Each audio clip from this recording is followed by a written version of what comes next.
বেলকুচি উপজেলা নির্বাচনে আনারস প্রতীকে ভোট চান মীর সিরাজুল ইসলাম। সিরাজগঞ্জ থেকে রেজাউল করিমের তথ্যচিত্রে বিস্তারিত। সিরাজগঞ্জের বেলকুচি উপজেলা পরিষদ নির্বাচনে আনারস প্রতীক পেয়ে নির্বাচনী জনসভা ও সকল জনগণের সাথে মতবিনিময় করেন বেলকুচি সরকারি কলেজের সাবেক ভিপি, সাবেক ছাত্রলীগের সভাপতি ও সাবেক পৌর আওয়ামী লীগের সভাপতি মীর সিরাজুল ইসলাম।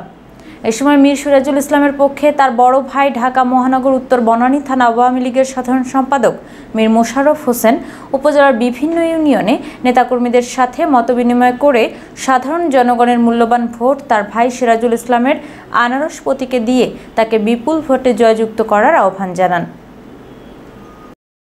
স্বতন্ত্র প্রতীকটা বরাদ্দ হয়ে গেছে, তোমার তাহলে আর পুরস্কৃত করা হবে। যাই হোক, আমি কথাগুলো আমি বলেছি, তো তারপরে কিছু কারসাজি হয়েছে, তারপরেও বিশ্বাস যে ধরেন আজকে আপনার এখানে আসছি, পাস যেহেতু করেইছি ইনশাল্লাহ ঘোষণা, আপনি কিন্তু আর বামের জায়গায় যাইতে হবে, ডাইনে যাইতে হবে। আবারও অনুরোধ করি, আমার বিশ্বাস বিদায় সম্বর্ধনা জানাচ্ছি। আসসালাম, ধন্যবাদ সবাইকে।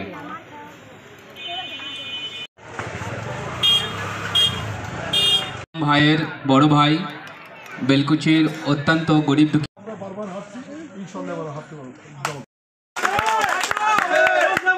দুঃখী মধ্যে দিয়ে আমার ছোট ভাইরা চিহ্ন এসেছে। জয় বাংলা, জয় বঙ্গবন্ধু। শেষ আবেদন, দয়া করে আপনাদের এই মূল্যবান ভোটটা আনারস মার্কায় দিয়ে জয়যুক্ত করবেন। আপনাদের প্রত্যেকের দাবি। কিন্তু এই যে ভোটটা, এই ভোটটা কিন্তু মানুষের, যার যার ব্যক্তিগত সম্পত্তি। সে আমরা যে দল করি না কেন, সেই ভোটটা কিন্তু, সেই ভোটের মালিক কিন্তু সেই মানুষ, এবং ওই ভোটটা প্রয়োগ করা তাদের নৈতিক দায়িত্ব, সঠিক জায়গায় প্রয়োগ করা তাদের নৈতিক দায়িত্ব। একজন জনপ্রতিনিধি তো আপনাকে তৈরি করতেই হবে, জায়গাটাতে ভ্যাকুয়াম রাখা যাবে না। এখন মসজিদের ইমাম না থাকলে তো নামাজ কে পড়াবে নাকি?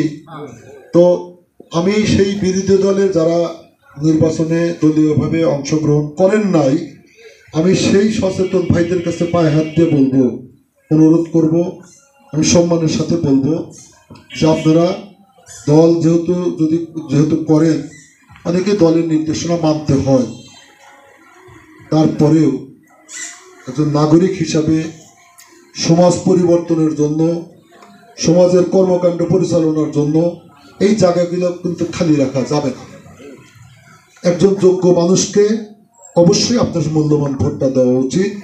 আমি অনুরোধ করব যে যারা আওয়ামী লীগের বাইরে যারা আছেন, আমি তাদের কাছে করজোর অনুরোধ করব যে আপনারা আপনাদের নিজেদের সম্মানটা রক্ষা করে সম্মানের সাথে যেই প্রার্থীকে উপযুক্ত মনে করবেন সেই প্রার্থীকে দয়া করে ভোটটা দিন।